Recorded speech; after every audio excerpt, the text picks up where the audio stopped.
amada haine ama symbol of incompetence haiba aina ina o ne childna o na aina hunjabna maniko ni duna symbol of incompetence haibidi ai so eba mane ta sena ta be khoi me asida hotel thoki bese asi ai nuai te apology tawe haina adigi limit de se lo pana man abuse ke haise oin chumida aduna mana appeal tawjaba khochaba mage apology tawbudo aikoina di adumaina tawi muta nana nupa thona thabuk to chap chana taw haina haibi gwane ba aikoina hairi ba kholi ba puna maga che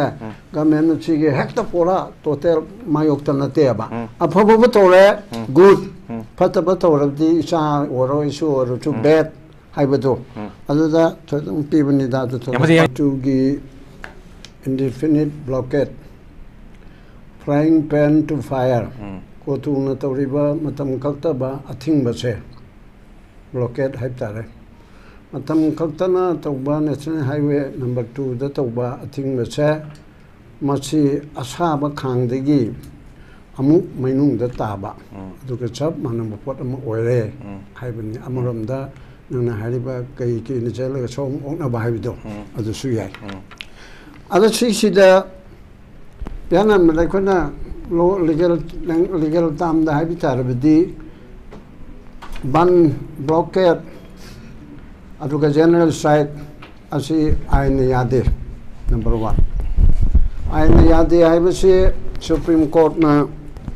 1998 ta hai hara aduga soren ayadum haijege haujeke aduna chumnigi blockade ta chumnigi banda chumnigi hartal da supreme court na yadi haidana haidhraba court am orabodi masi amukchu independent hairadi madu matam kaktana athing mathamba haibisi amukka hena yagidre aduna adugumge marilena hamda ina thamni bisi aina yadaba court ama da hojik chathare bisi me om 2023 degina hojik phawba tha kun sujele hayeng kun hele chumi nini bu henjel ngachi mak sure chap chana khoi ge tha achai ani phadoraba tha khatang ngaraba tha kun hele ana sigi pot ama leiba sida adum ain kaibe thabuk chi tawdana lakpa leipa amaga lan thengnaba aduna amaniko Bangladesh ka India ka thengnaba Pakistan ka India ka thengnaba China ka India ka thengnaba adumagi aduda awaba anengba pokpa adudi akhoi leipa asida lan thobanina lanbu lan nangba haibado adugi port aduma di chummebako aduna tabai khoi gina Manipur manungda mapandagi changakpa ekone illegal immigrant kauba chin kuki narco terrorist sing asina Manipur thogai ba pamba Manipur bu separate tawo pamba ekoi ga hana leramba kharaga lotuna raga Manipur gi maroi ba civil population da ID community paninda bane dubu ujikti pandabe adre maitei community majority sida majority community asigi mathukta lam tare ba phongna karigino haibesu porse adom da chungcha chanadre mayamse kuki da maitei na kari kai gi bagino maitei na kari aran ma tobedigi kuki na lan tari ibano hairaga me tarama thoi bhaubdi tang ahum dagi na tarama thoi bhaubdi mapumang khangdaba channa na kuki na nongmai kapa mai thaba adudagi maitei na ron so amu defend tawba ngak thokpa kuki gi attack to adu maine toram badigi yumai thanare admain toram me train thoi he europada BJP gi MLA taret minister ani yauna aduga moibu sogat pa ahum maga MLA tara na Manipur dagi tokai na tarage ekoi Manipur government gi makhada eho toribase me ahum dagi toribase metei singna toribase Manipur government gi existing government haiba mailonda da hingdana leiba government asina michang changaga kuki punamak kuki ge MLA mantri mandol aduga he leiba pastor sing officer sing IAS IPS loina magase tanthok le haina maram siraga sigumba government si makhada koi le chumdre ngamaroi 하이드나 포옹나 세퍼레이트 애미니스트레이션 피우 하이비세 매 트라인토이 2023 디기 디만 위나라 카레 마도 미테는 디 피게담 나테 government India हाईनी मे त्रांगमाद हाईरे नुमी मरीनी लेरगा 2023 की home minister चे memorandum पीदर अदुदसु कन्ना मु इरे चिंगदा मैथे एमता लेतरे तमदा tribal एमता लेतरे न हाइजली नागा दि tribal न तरब्रा अदुना चिंगदा मैथे एमता लेते हाइसे नागा ताब खंदे मोय हारी वाहिदो एमएलए तारा न पीरिबे मेमोरेंडम दुदा चिंगदा मैथे एमता लेतरे तंबाक्ता ट्राइबल एमता लेतरे कया चाउना मिनंग हरमियो अदु माइन तौदना अंगक पफंगना कम्युनिटी मुगा यंगथिन हन्नबा हानिगी इंदन पेनल को ताहरगना सेक्शन 153A कम्युनिटी मुगा जात बिजात धर्म लोल लेफम असिदा कम्युनल फीलिंग संदोकना होनबा अदुगी मारा लेरबा अदुगी एबेटमेंट तौरबा खुलाई पाइबसिंदा कंस्पायरेसी लौतुना बदा यावरबा अचौबा क्रिमिनल एक्ट अमा मोय ट्राइन थोइना तौरे हबन मंत्री सु तोकते एमएलए सु तोकते अदुना सरकार पाइना सरकार पाइबगी परसेंटेज तरा तरुक थोकना सामी मनुंदा तरा तरुक से कुकी टेररिस्ट सरकार पाइरियबा नेमसा के ग्रेनगल पाउगे से अनि से मंत्री ट्राइन थोइ मनुंदा अनि से 16% ने अंगांगसिन पातो अनबदा सामी मनुंदा तरा तरुकते कुकी टेररिस्ट सगतमना सासन पाइबा अदगे एमएलए हुंफुगी मनुंदा यांखैदी तरादी मधुसु मुक्चा मनुंदा तरा तरुक खतंग हेली मचेत खरा सामी मनुंदा तरा तरुक अमसु अखोगे रिप्रेजेंटेटिव ओइना कुकी जोगी लालोबा ग्रुप अदुगी तोखाय ताबा पामदुगी रिप्रेजेंटेटिव ओइना लेयबा सामी मनुंदा तरा तरुक गमेन यावरमनी से सुम याहलबनी अददा मसे कनो तौदन तौरिमने मरम अमा नत्रगा अमा पदोक्तन हा कांग्रेस न तौरमी नत्रगा अदु न तौरमी मपा अदुना मतु अनि थिरमेदना आइगी पाना नुपी अनि थिरमेदना आइसु मंगा लोने न हाइदिब्रो से करा नोमन ngरang थागलकपदु यावने नोइ नहान नैना बदुगिदा मपा अदुना मतु अनि लोलमी अखोइ पा अदुना ममंगदा चैत्रांगा माना युम पालकपदा मतु अनि थिरमी अदु आई होजिक्ति आई चै तरे तंगाइदि आई मंगा थिबि याइना हाइबेगी पोतुदा लाएबा ममांगे ना हाइबेसि सु करिनो खंद्रे अदुना सुमाइना तौबसिदा मथंग तौना साइ हारिबा मयाम सि थोय को हंजन हाइमंदना अखोइ तल्ले होजिक कोतु की सिला असि कोतु से आइन यादब थबक एक्ट ऑफ टेररिज्म सौगतपा म ओइरे अदुगा हारिबा असे उयोग हारिबा अदुदा अकोपदि लोन लेरेको उयोग सिदा अदुगुम्बा बीएसएफ ला सेंट्रल फोर्सेस खरा थमनना बतोरपा आदगी डायरेक्शन पेर अमगनी मयकदि सिदगी सुदुम तौबा याबने दुम आदगी पेर अमनि मोइना येना बदु तारे बीएसएफ के कमा ऑफिसर अमगा अदुना कोइदि आदि पेर पुन लेने अदु लेबे यारो हेदना मसिदा अमुका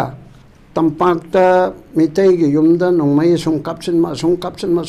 कापना बनते को मितैना होरपदे मोय कापेरदि यायबको अदुरदि यायबेरा कोइना हुरुन तौबने हायबेबा नतबा सुम कापसिन मा अदु तौबे यादे मसि थिंगो हाना मफमदुदा मितै माम चेलकने तौबदि बीएसएफ से दाक लंग थुंगे अदु यारो एदना मुका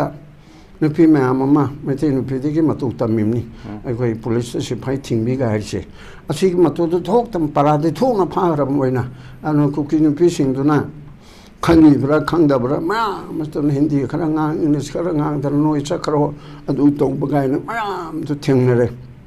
अदु अकल म ऑर्डर अम लेरगा तौबनिना अतै तै मतमददि अदुम इनथोरपदा अदुम चटपनेबको मोइ नुपी कुन खल इनथोरपदा चलेबा हन्नि थि चतरे केता नुंगाइबना देशे में अखोइदि लेरनी हाइदना तौरे अदुना सुमाइना तौबसिदा मदु हमदो खिननबने हाइदना अखोइगे ब्लॉकेट इकोनॉमिक तबु नतरे पूरा ब्लॉकेट पु ओइरेना अदु तौरगा अदुसु इंडिपेंडेंट हाइना तौरेबा अदा लाइबदि असिगुम्बा एक्ट ऑफ टेररिज्म से अखोइगे भारतीय न्याय संहिता अनुबा इंडियन पेनल कोड की ममिंग होंदोपसे असिदा सेक्शन 113 दा मसे एक्ट ऑफ टेररिज्म ने एक्ट ऑफ टेररिज्म से सेक्शन 113 की असिदा कुपना हल्लेबको yam tentak na ay para kay nungay na ba. Whoever does any act with intent to threaten or likely to threaten the unity, integrity, sovereignty, security or economic security of India, or with intent to strike terror or likely to strike terror to the people or any section of the people in India or adududu. Haibasida government of India matakta tauba khopa adu mayam de matakta adu loin to oga or to the people like yaureba to strike terror in the minds of the people. Miyam gi pungning wakalta aki tu jungba terror ai che meter on the ditch of Niki Mahabiadre apret I do not re tak Niki bedo aki tu jung habedo adu never terror heriche adugumba pon ba asibu act of terrorism ni Haiba Sarkar ki mayuk ta tauba Sarkar ki mayuk na taraf se individual da public ta tauba people da yamna kihan ba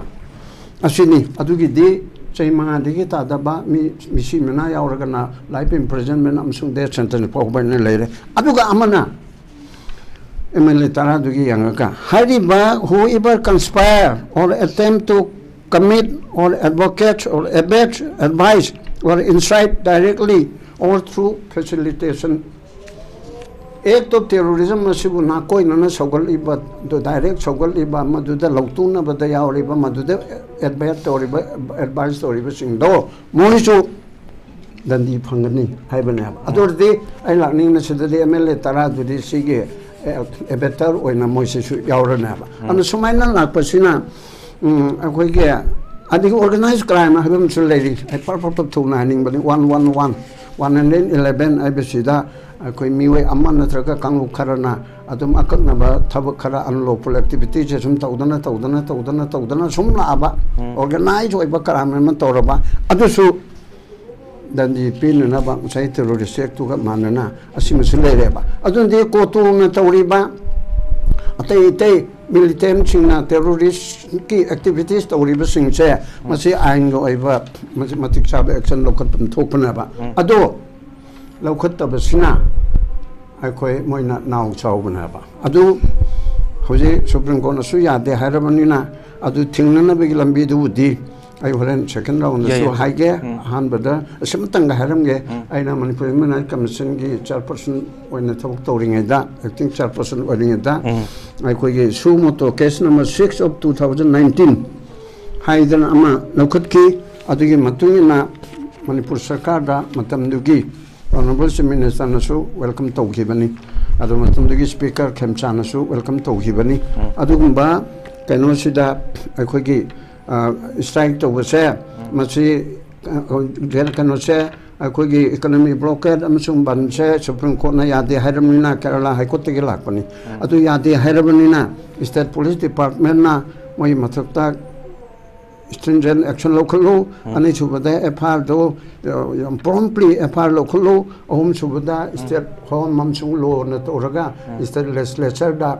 bangi oiba ainama ban thingnana bagi ban do control tawna bagi ban yadre ai bedum di Supreme Court na haire ko adugi ngak senna bagi mechanism do chumni IPC da aduga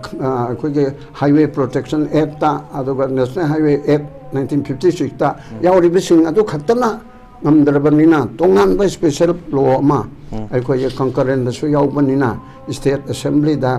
Meghalaya da su tawbudongna state assembly law ma semaga tingna bu hono haibana sing su haiba leikhara ba adu na taba to ba mechanism do no hore haije ozamani laksalagi ozamani khoi gi manipur je yam kuire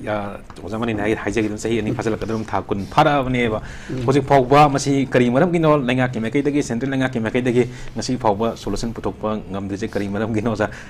question je oza ja im mamang do mayam hangram ni oza gi oiba mota khoi gi immediate action je kari kari lobom thoi government side tagi loina na khoi gi civil society ju yam maru ai loina na local leader mayam dagi hai tare ko masi gumba thodokse amuna thoktana ba Manipur da haida tangdu laitana ba rebuild trust khoi gi CM na su hagi bale ramani rebuild 2025 tagi di khoi Manipur da leri ba kang khudi makse trust rebuild trust to si reconstruction laksi duga chakot pagi lamida punna khong thang jamene jaimni masi kari maram gi government na hoji phok solution puthok ngam jibna jamani anu ba new year lakpa da khoi nungai bo ise chawat bo ise haibaduna yaroi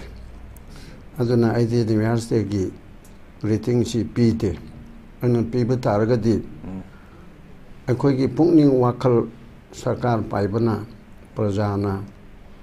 ꯑꯗꯨꯒ civil ꯁꯣꯁꯥꯏꯇꯤꯅ ꯂꯩꯔꯤꯕ ꯄꯨꯝꯅꯃꯛ ꯑꯁꯤꯒꯤ ꯄꯨꯛꯅꯤꯡ ꯋꯥꯈꯜꯁꯦ ꯃꯁꯤ ꯌꯥꯝꯅ ꯁꯦꯡꯕ ꯌꯥꯝꯅ ꯀꯔꯦꯖꯁ ꯑꯣꯏꯕ ꯑꯆꯨꯝꯕ ꯋꯥꯈꯜ ꯄꯨꯊꯣꯛꯄ ꯉꯝꯕ ꯋꯥꯈꯜꯁꯦ ꯑꯩꯅ ꯑꯗꯨꯝ ꯄꯨꯊꯣꯛꯄ ꯌꯥꯏꯗꯅꯀꯣ ꯑꯗꯨꯒꯨꯝꯕ ꯂꯩꯔꯤꯕ inspiration, motivation and activation haiba wakan che mase khanba tamba mase Lenin na moigi punchi luksing lusang ba haiba tu da pungning wakal gi ama tawri dana adu maina edi samasi da piningi samasi depression le raba pot ama oirabanina gamen paiba adi praja oiba IAS, IPS oiba, adi lal hauba, adi larik haiba, ukin judge, punamak uche nam thagaraba mo ngamda leire koi isagi thauche pangthok pangamjadaba lo khangba aina nat lo gi satra moina ko aina chap chaba lo gi thabuk tu tawba ngamdreba chief minister oibana magi chap chaba mana tawdu tu ngamdreba lal huribana aduna chap chaba lal hubudu ngamdre praja chuna chap chaba praja oiba koi ngamdreba ayolanda de mimta natena haibne adu mukpu madu henman le na tokre ai isa sumi na trabani mayam chimalta aduna adumba logi wang mada lo na lakpani na punamak si lo na dil togadorim na punamak si lal horibasi logi makada moi buat pire na bire hai na horim ni lal hoba tingi bisi su lo na tingi bani wari sanari bisi su lo na ni aduna sumai na leiba mayam si da adigi mapung da di Manipur ke hoju ke solve to ge hare di kana makhan na di yaning da bya change of guard sarla sibana sasun to buchi ya de sarla sibde aina haibana te ko aina haibon lo ni brother join haibon kanim to bangam da basan na sibu araga di ma da som da lenghal si adu to che ai khon som in da ne yengi nung ya ro som da to ro chu ya ro san na sibi mahutana haudong ama hui ma khak lehen ba aduna khong ga ni ꯀꯩꯝꯇꯗꯤ ꯀꯥꯟꯅꯗꯦ ꯀꯣꯗꯨꯁꯨ ꯑꯗꯨꯕꯨ ꯁꯟ ꯑꯁꯤꯕꯗꯒꯤꯗꯤ ꯎꯆꯤ ꯑꯃꯅꯕꯨ ꯐꯩꯕ ꯆꯠ ꯆꯠ ꯆꯠ ꯆꯠ ꯑꯩꯅ ꯈꯣꯡꯒꯗꯕ ꯃꯥꯁꯨ ꯎꯕꯗ ꯑꯗꯨꯅ ꯑꯩꯒꯤ ꯄ꯭ꯔꯃꯥꯟꯗꯤ ꯍꯧꯖꯤꯛ ꯂꯩꯔꯤꯕ ꯑꯩꯅ ꯄꯔꯁꯣꯅꯦꯜꯂꯤ ꯑꯩꯒꯤ ꯏꯅꯥꯎ CMꯕꯨ ꯍꯥꯏꯕ ꯅꯠꯇꯦ ꯍꯧꯖꯤꯛ ꯂꯩꯔꯤꯕ ꯁꯔꯀꯥꯔꯁꯦ ꯃꯆꯤꯟ ꯑꯦꯖ ꯑꯦ ꯍꯣꯜ ꯑꯁꯤꯅ ꯊꯕꯛ ꯇꯧꯕ ꯉꯝꯗ꯭ꯔꯒꯗꯤ ꯍꯥꯏꯔꯦꯗꯅ ꯑꯗꯨ ꯑꯅꯧꯕ ꯒꯣꯕꯔꯅꯔ ꯑꯃ ꯂꯥꯛꯑꯕꯅꯤꯅ ꯑꯁꯥ ꯇꯧꯔꯤ ꯒꯣꯕꯔꯅꯔꯅ ꯀꯩꯗꯧꯗꯣꯔꯤꯕ ꯑꯩꯈꯣꯏꯗꯤ ꯈꯪꯉꯤ Governor is a constitutional head ni state ki makok ni haijabadani madi kharaling ba sarkar redi rubber stamp gumani na haidi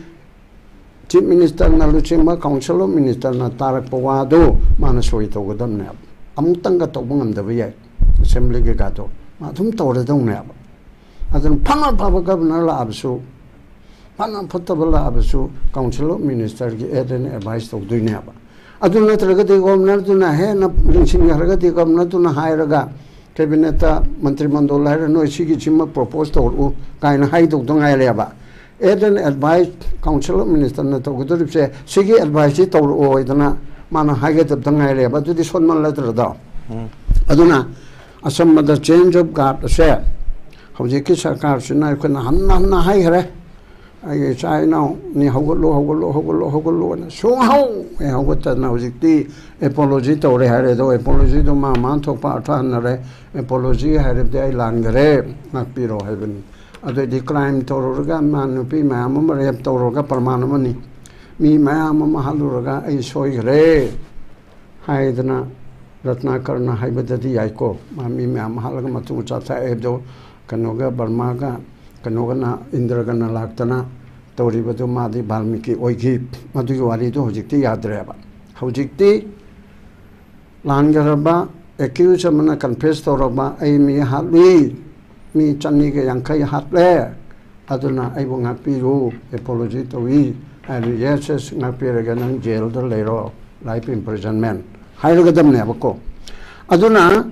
adugi potuler nina ama malaka matawso somna kan semdo somna kan chenu ko ge pangan gi polang do ama khak ma la som yor kan ama khak me le som nam yor kan ni adu sarupudi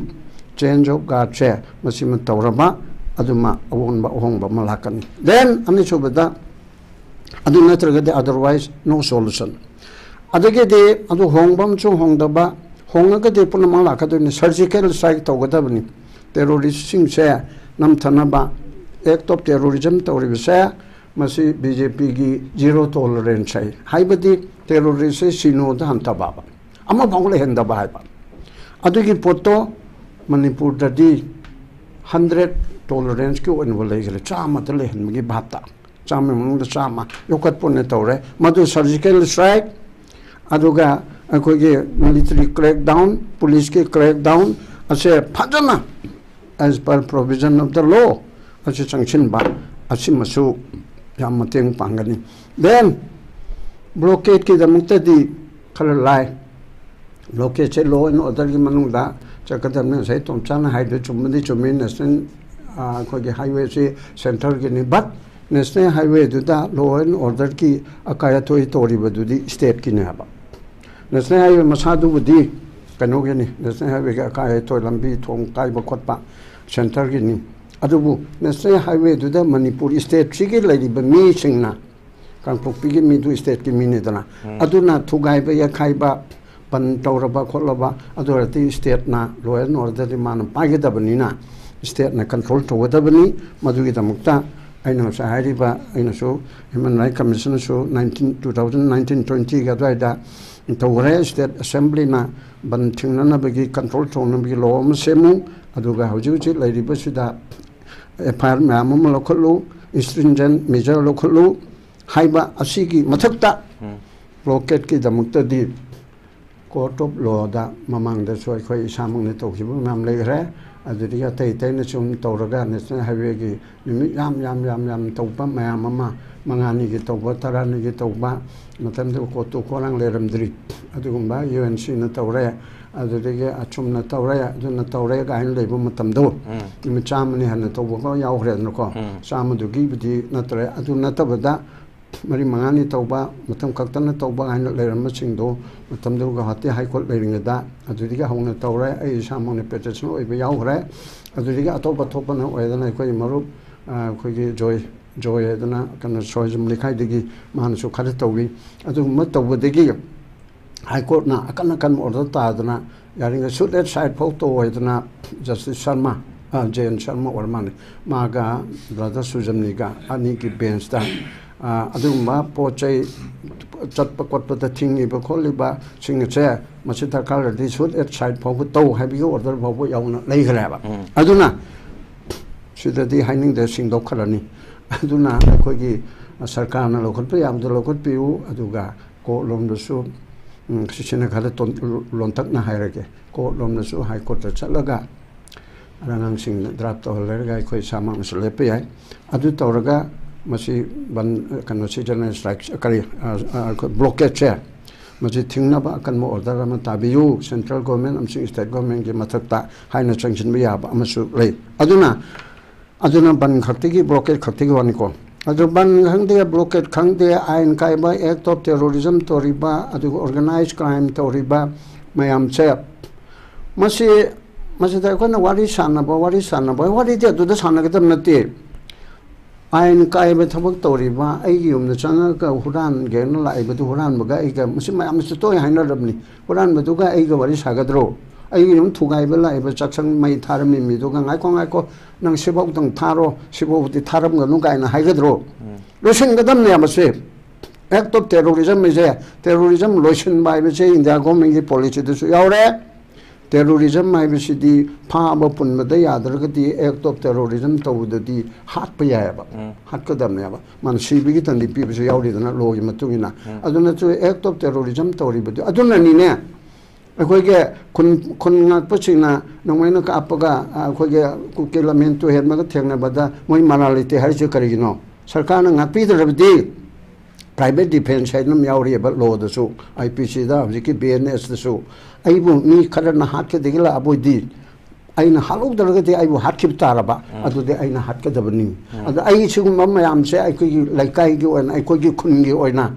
pla khundra landara de ko khunge narol mam manane raga ai ko ngap thuk che gadam ne ba asi right lady ne ba adu mpo अदु हायदना आइनना काइबा नोंमि पाइबो खतपदु अखोना सौगले हाइबि वानते उपाय लेत्रदि लालक्तदि करि लो थिबे याब्रना अखोय लो खंगेना हे नंग दु लो नि अमते Imphal police ता ताउ खिगे नंग हाइबि याब्रो मामा मपा मचन मचा दो हाट दौरि रेप तौ दौरि अदु माना अंगम शक्ति पिदना हलोबु तारेदना अदु कुनगंग फि मतंगनसु मयाम सिना हा फावे यारो अदु फाने अदु दाइन तौरिसिदा अदुगी दुसु सरकारना लौथोकदनयाबा कुनगाकपा अदगी आरामबाय नत्रगा अदु खुलाई पाइन लाइरिबसिंगसे निमित 10 नि मनुंगदा लोइनमक पेखलो अदुगा अखोय स्टेट गवर्नमेंटना with the help of central process अखोयना चप चानंगा अनि नतुना मसो लोय हाइबा गारंटी पियोबा अदु दे अखोय मैम सो अपील तौरसवे कुनगाकपा तो आरामबाय तो अदु तो सरकारना फजना तौदोरे हाइबा अदुग मिगी थाजा पिरो कान अखोय मैम हाइगदमनेबा अदु नत्रगदि मसी पोट असि लेबा अदुना लोसिलपदा आइना हाइनिंगदि अखोय गवर्नमेंट ची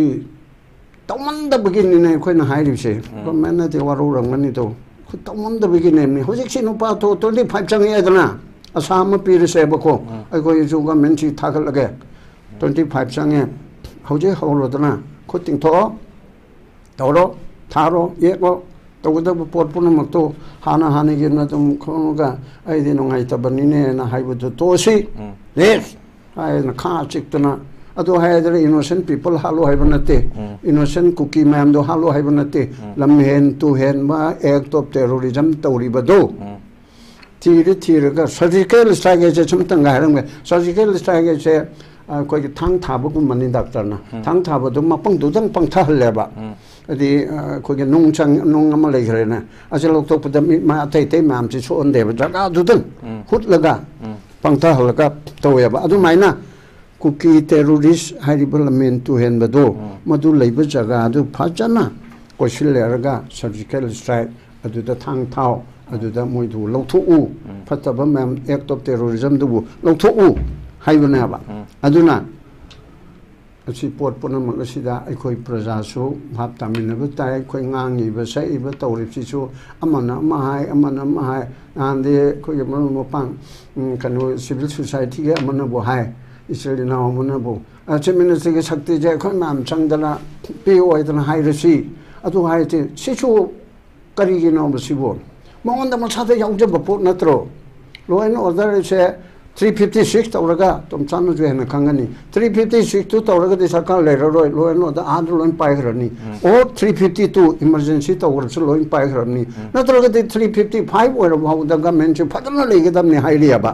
355 ता हाइलिप से मपानदगी लंदारा अबा external aggression and internal disturbance or बदि central government it is its duty मथु वाइबा टू प्रोटेक्ट द स्टेट करि तौनाबा in order to function state government से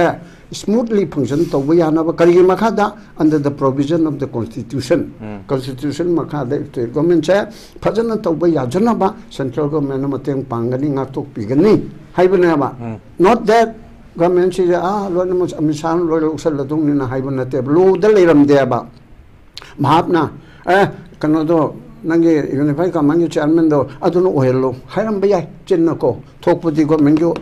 चीफ मिनिस्टर न थोइबनी गवर्नर की मिंदा गवर्नर न थोइबनी नोटिस तो होम कमिश्नर ना अदु सेंट्रल गवर्नमेंट ना हावक पनतेबा अदु लाइले हाइबगी मरक्तसो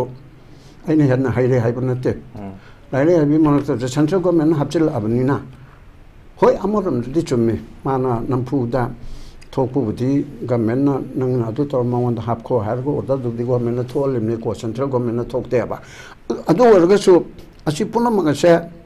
अखोई मसाद याउजब पोट असिदा अखोइना मूवमेंट तौदना बन मंत्री सौबु भाव हाइरमीने चीफ मिनिस्टर की शक्ति से मौन पीओने अखोई ma'am तौसे governor ma'am Chatna खोतना अनौब सिगी ममांगे governor दो असम की पुबदो अदुदगा चतना चीफ मिनिस्टर की शक्ति हंजलो ना नारो अंगांग छात्र सिंह बाबू सिजनदना अदु तौरिमनेबा सिगी मतंग जे ज्ञान तामिन से लो से उकिंग नतंग खंगदम नते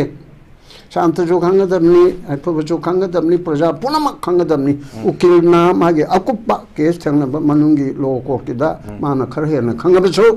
कॉन्स्टिट्यूशन दी उकिलगी खक्तगी रिजर्व नते प्रजा पुनमकना सिविल सोसाइटी तौरीबसिंगसु लो खांगदमनी अदुदगी लंबी चलीबसिंगसु लो खांगदमनी लंबी ओइदे चकदमने से लो नत्रो अदुना कोई पुनमकना खांगमिना बम चंगबा मैम पुन्ना लो पुन्ना खंगना जेबनी लो दो पुन्ना खंगगदी असिगुम क्राइसिस मैम थोलैसे थोय ngakthop ngamgane habani yam phaji oja khaidimani thank you so much